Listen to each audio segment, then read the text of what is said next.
ആകാശവാണി.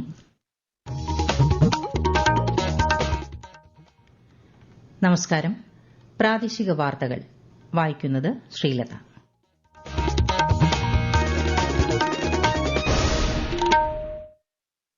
പ്രധാന വാർത്തകൾ. ആഗോള പുനരുപയോഗ ഊർജ്ജ നിക്ഷേപക സംഗമം പ്രധാനമന്ത്രി നരേന്ദ്രമോദി ഗുജറാത്തിലെ ഗാന്ധിനഗറിൽ ഉദ്ഘാടനം ചെയ്തു. നിപ സ്ഥിരീകരിച്ച പശ്ചാത്തലത്തിൽ മലപ്പുറം ജില്ലയിൽ മാസ്ക് നിർബന്ധമാക്കി. തിരുവാലി, മമ്പാട് പഞ്ചായത്തുകളിലെ 5 വാർഡുകളിൽ കർശന നിയന്ത്രണം. പനിയോ മറ്റ് രോഗലക്ഷണങ്ങളോ കണ്ടാൽ സ്വയം ചികിത്സിക്കാതെ ഡോക്ടറുടെ ഉപദേശം തേടണമെന്ന് ആരോഗ്യവകുപ്പ്. പ്രവാചക സ്മരണയിൽ ഇന്ന് നബിദിനം. സ്നേഹവും ഐക്യവും പുലരട്ടെയെന്നും സന്തോഷവും സമൃദ്ധിയും നിറയട്ടെയെന്നും ആശംസിച്ച് പ്രധാനമന്ത്രി. കൊല്ലം മൈനാഗപ്പള്ളിയിൽ സ്കൂട്ടർ യാത്രക്കാരി കാറിടിച്ചു മരിച്ച സംഭവത്തിൽ മനുഷ്യാവകാശ കമ്മീഷൻ സ്വമേധയാ കേസെടുത്തു. ഏഷ്യൻ ചാമ്പ്യൻസ് ഹോക്കി സെമി ഫൈനലിൽ ഇന്ത്യ ഇന്ന് ദക്ഷിണ കൊറിയയെ നേരിടും. വാർത്തകൾ വിശദമായി. പുനരുപയോഗ ഊർജ്ജ ഉൽപാദനത്തിലും വിന്യാസത്തിലും ഇന്ത്യ കൈവരിച്ച നേട്ടം ശ്രദ്ധേയമാണെന്ന് പ്രധാനമന്ത്രി നരേന്ദ്രമോദി. ഗുജറാത്തിലെ ഗാന്ധിനഗറിൽ നടക്കുന്ന 4ാമത് ആഗോള പുനരുപയോഗ ഊർജ്ജ നിക്ഷേപക സംഗമം ഉദ്ഘാടനം ചെയ്ത് സംസാരിക്കുകയായിരുന്നു അദ്ദേഹം. 140 രാജ്യങ്ങളിൽ നിന്നുള്ള 25,000 പ്രതിനിധികൾ പരിപാടിയിൽ പങ്കെടുക്കും. സൂര്യ ഘർ മുഫ്ത് ബിജിലി യോജനയുടെ ഗുണഭോക്താക്കളുമായി ശ്രീ മോദി ഇന്ന് സംവദിക്കും. അഹമ്മദാബാദ് മെട്രോ റെയിൽ പദ്ധതിയുടെ 2ാം ഘട്ടവും അഹമ്മദാബാദ് ഭുജ് വന്ദേ മെട്രോ ട്രെയിനും ഉൾപ്പെടെ 8,000 കോടിയിലധികം രൂപയുടെ വിവിധ പദ്ധതികളുടെ ഉദ്ഘാടനവും ശിലാസ്ഥാപനവും ശ്രീ മോദി നിർവഹിക്കും. നിപ സ്ഥിരീകരിച്ച മലപ്പുറം തിരുവാലി പഞ്ചായത്തിലെ 4, 5, 6, 7 വാർഡുകളും സമീപത്തെ മമ്പാട് പഞ്ചായത്തിലെ 7ാം വാർഡും കണ്ടെയ്ൻമെന്റ് സോണായി പ്രഖ്യാപിച്ചു. ഈ വാർഡുകളിൽ നിപ പ്രോട്ടോകോൾ പ്രകാരമുള്ള നിയന്ത്രണങ്ങൾ ഏർപ്പെടുത്തി. ഇവിടങ്ങളിൽ ഇന്നത്തെ നബിദിന ഘോഷയാത്രയ്ക്കും വിലക്കുണ്ടാവും. തിരുവാലിയിൽ ആരോഗ്യവകുപ്പിന്റെ സർവേ ഇന്ന് തുടങ്ങും. മരിച്ച വിദ്യാർത്ഥിയുടെ യാത്രയുടെ റൂട്ട് മാപ്പ് പ്രസിദ്ധീകരിക്കും. മലപ്പുറം ജില്ലയിൽ ജനങ്ങൾ പുറത്തിറങ്ങുമ്പോൾ നിർബന്ധമായും മാസ്ക് ധരിക്കണമെന്ന് ജില്ലാ കളക്ടർ ഉത്തരവിട്ടു. പൊതുജനങ്ങൾ കൂട്ടം കൂടാൻ പാടില്ല. പനി മുതലായ രോഗലക്ഷണങ്ങൾ കണ്ടാൽ സ്വയം ചികിത്സിക്കാതെ ഡോക്ടറുടെ ഉപദേശം തേടണമെന്നും ആരോഗ്യവകുപ്പ് നിർദ്ദേശിച്ചു. പക്ഷികൾ, വവ്വാലുകൾ, മറ്റ് ജീവികൾ മുതലായവ കടിച്ചതോ താഴെ വീണ് കിടക്കുന്നതോ ആയ പഴങ്ങൾ കഴിക്കരുത്. പ്രവാചക സ്മരണയിൽ ഇന്ന് നബിദിനം. ആഘോഷങ്ങളുടെ ഭാഗമായി പള്ളികളും മദ്രസകളും കേന്ദ്രീകരിച്ച് സംസ്ഥാനത്തൊട്ടാകെ നബിദിന റാലികളും വിപുലമായ പരിപാടികളും സംഘടിപ്പിച്ചു. മലബാറിൽ നിന്നുള്ള നബിദിന വിശേഷങ്ങളുമായി ആകാശവാണി കോഴിക്കോട് ജില്ലാ പ്രതിനിധി നസീർ ബാബു. മുഹമ്മദ് നബിയുടെ 1499 ജന്മദിനാഘോഷത്തിന്റെ ഭാഗമായി വിവിധയിടങ്ങളിൽ നബിദിന റാലി നടന്നു. വിദ്യാർത്ഥികളുടെ ദഫ്മുട്ട് തുടങ്ങിയ കലാപ്രകടനങ്ങളും ഇതോടനുബന്ധിച്ച് നടന്നു. Kozhikode town area Sunni coordination കമ്മിറ്റിയുടെ ആഭിമുഖ്യത്തിൽ നഗരത്തിൽ നബിദിന സന്ദേശ റാലി പരപ്പിൽ മുഹമ്മദ് അലി കടപ്പുറത്ത് നിന്ന് ആരംഭിച്ച് ഫ്രാൻസിസ് റോഡ് ഗ്രാൻഡ് ഓഡിറ്റോറിയത്തിൽ സമാപിച്ചു. കേരള മുസ്ലിം ജമാഅത്ത് സംസ്ഥാന ജനറൽ സെക്രട്ടറി ഇബ്രാഹിം ഖലീലുൽ ബുഖാരി തങ്ങൾ സമാപന സമ്മേളനം ഉദ്ഘാടനം ചെയ്തു. അഹമ്മദ് ദേവർകോവിൽ MLA മുഖ്യാതിഥിയായിരുന്നു. കാരന്തൂർ മർക്കസ് പരിസരത്ത് നബിദിന റാലി നടന്നു. മലപ്പുറത്തെ നിപ ബാധിത വാർഡുകളിൽ നബിദിന ഘോഷയാത്ര മറ്റൊരു ദിവസത്തേക്ക് മാറ്റിവെക്കണമെന്ന് ജില്ലാ ഭരണകൂടം അറിയിച്ചു. ഇസ്ലാം മതവിശ്വാസികൾക്ക് പ്രധാനമന്ത്രി നരേന്ദ്രമോദി നബിദിനാശംസകൾ നേർന്നു. സ്നേഹവും ഐക്യവും പുലരട്ടെയെന്നും എല്ലായിടത്തും സന്തോഷവും സമൃദ്ധിയും നിറയട്ടെയെന്നും പ്രധാനമന്ത്രി ആശംസിച്ചു. ഇന്ന് 3ാം ഓണം. തിരുവോണത്തിന്റെ അത്ര പൊലിമ ഇല്ലെങ്കിലും മലയാളികൾക്ക് ഇന്നും ഉത്സവദിനം. ബന്ധുവീടുകളിലെ ഓണമാണ് 3ാം ഓണം. നാടിന്റെ നാനാഭാഗങ്ങളിൽ വിവിധ സംഘടനകളുടെ ആഭിമുഖ്യത്തിൽ ഓണപരിപാടികളും അരങ്ങേറുന്നു. ചൂരൽമല ഉരുൾപൊട്ടൽ ദുരന്തത്തിന്റെ പശ്ചാത്തലത്തിൽ ഇത്തവണ സർക്കാർ ആഭിമുഖ്യത്തിൽ ഓണാഘോഷം സംഘടിപ്പിച്ചിട്ടില്ല.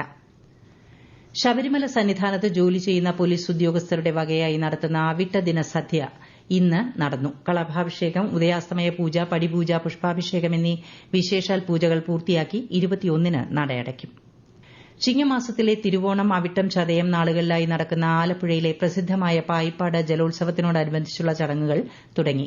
ഹരിപ്പാട് സുബ്രഹ്മണ്യസ്വാമി ക്ഷേത്രത്തിലെ വിഗ്രഹലബ്ധിയുടെ അനുസ്മരണാർത്ഥമാണ് ജലോത്സവം നടക്കുന്നത്. നാളെയാണ് മത്സര വള്ളംകളി.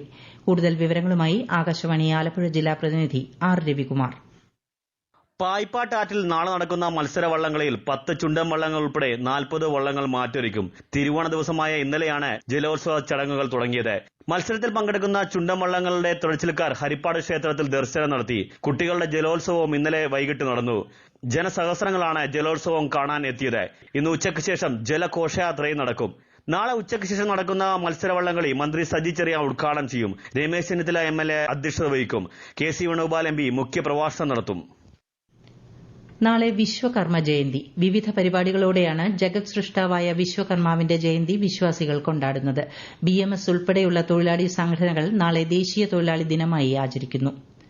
ഈ വാർത്തകൾ ആകാശവാണിയിൽ നിന്ന്. പ്രധാനമന്ത്രി ആവാസ് യോജന പദ്ധതിയിൽ ഉൾപ്പെടുത്തി നിർമ്മിച്ച വീടുകളുടെ ഗൃഹപ്രവേശന കർമ്മത്തിന്റെ കണ്ണൂർ ജില്ലാതല ഉദ്ഘാടനം നാളെ ഏഴോം ഗ്രാമപഞ്ചായത്തിൽ നടക്കും. കോട്ടയ്ക്കൽ KV ജാനകിയുടെ വീടിന്റെ ഗൃഹപ്രവേശനമാണ് നടക്കുക. തദ്ദേശ സ്വയംഭരണ വകുപ്പ് rural director doctor Dineshan Cheruvattu ഉദ്ഘാടനം ചെയ്യും.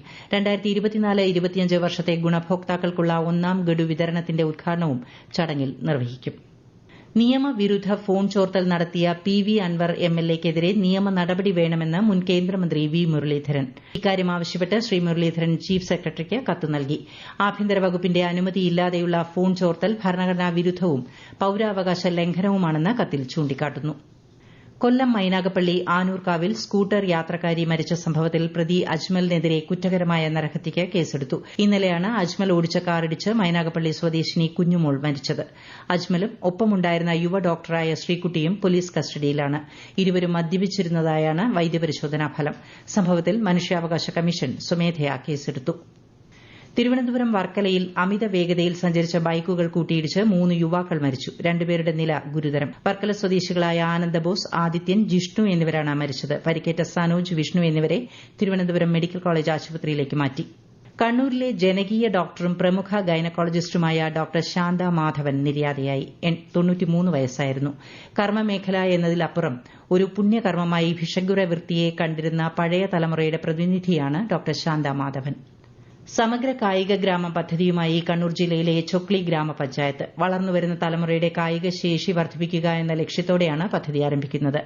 വിശദാംശങ്ങളുമായി ആകാശവാണി കണ്ണൂർ ജില്ലാ പ്രതിനിധി KO ശശിധരൻ. വിവിധ ഘട്ടങ്ങളിലായി പരിശീലനം ആരംഭിക്കാനാണ് പഞ്ചായത്ത് ഉദ്ദേശിക്കുന്നത്. ചൊക്ലി രാമവിലാസം ഹയർ സെക്കൻഡറി സ്കൂളിലാണ് ആദ്യ പരിശീലന കേന്ദ്രം ആരംഭിക്കുക. സമഗ്ര കായിക ഗ്രാമം പദ്ധതിക്കായി സ്ഥിരം പരിശീലകനെ നിയമിക്കാനും തീരുമാനമായിട്ടുണ്ട്. ഓറിയന്റൽ ഹൈസ്കൂളിൽ ഷട്ടിൽ ബാഡ്മിന്റണിന്റെയും ഒളവിലം രാമകൃഷ്ണ സ്കൂളിൽ ബോൾ ബാഡ്മിന്റണിന്റെയും കോടിയേരി സ്മാരക ഗവൺമെന്റ് കോളേജിൽ table tennis, hockey, soft ball, boxing എന്നിവയുടെയും പരിശീലന കേന്ദ്രങ്ങൾ ആരംഭിക്കാനാണ് പദ്ധതി. Dragon boat, shuttle badminton, canoe and kayaking തുടങ്ങിയ ഇനങ്ങളിൽ ചൊക്ലിയിലെ കായിക താരങ്ങൾ നേരത്തെ വൻ നേട്ടം കൊയ്തിട്ടുണ്ട്. ചൈനയിൽ നടക്കുന്ന ഏഷ്യൻ ചാമ്പ്യൻസ് ഹോക്കി സെമി ഫൈനലിൽ ഇന്ത്യ ഇന്ന് ദക്ഷിണ കൊറിയയെ നേരിടും. ഗ്രൂപ്പ് ഘട്ടത്തിൽ എല്ലാ മത്സരങ്ങളും ജയിച്ചാണ് ഇന്ത്യ സെമിയിലെത്തിയത്. രണ്ടാം സെമിയിൽ പാകിസ്ഥാൻ ചൈനയെ നേരിടും. കേരള ക്രിക്കറ്റ് ലീഗിലെ ഗ്രൂപ്പ് മത്സരങ്ങൾ ഇന്ന് അവസാനിക്കും. നാളെ സെമി ഫൈനൽ മത്സരങ്ങളും മറ്റന്നാൾ ഫൈനലും നടക്കും.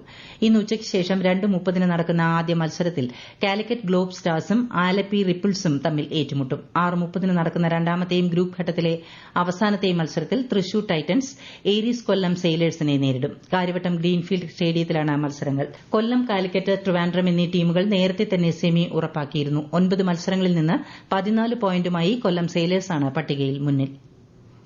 സൂപ്പർ ലീഗ് കേരള ഫുട്ബോൾ രണ്ടാം റൌണ്ടിലെ 3-ാം മത്സരത്തിൽ തിരുവനന്തപുരം കമ്പൻസ് FCയും തൃശൂർ മാജിക് Fഉം തമ്മിൽ ഇന്നും ഏറ്റുമുട്ടും. രാത്രി 7:30 തിരുവനന്തപുരം പാളയം ചന്ദ്രശേഖരൻ നായർ സ്റ്റേഡിയത്തിലാണ് മത്സരം. ജമ്മുകാശ്മീരിൽ ആദ്യഘട്ട നിയമസഭാ തെരഞ്ഞെടുപ്പിനുള്ള പരസ്യപ്രചാരണം ഇന്ന് അവസാനിക്കും. മറ്റന്നാൾ നടക്കുന്ന വോട്ടെടുപ്പിൽ 24 മണ്ഡലങ്ങൾ വിധിയെഴുതും. മുതിർന്ന BJP നേതാവും കേന്ദ്ര ആഭ്യന്തരമന്ത്രിയുമായ അമിത്ഷാ ഇന്ന് ജമ്മുകാശ്മീരിലെ ദോഡ ജില്ലയിൽ 3 തെരഞ്ഞെടുപ്പ് റാലികളെ അഭിസംബോധന ചെയ്യും.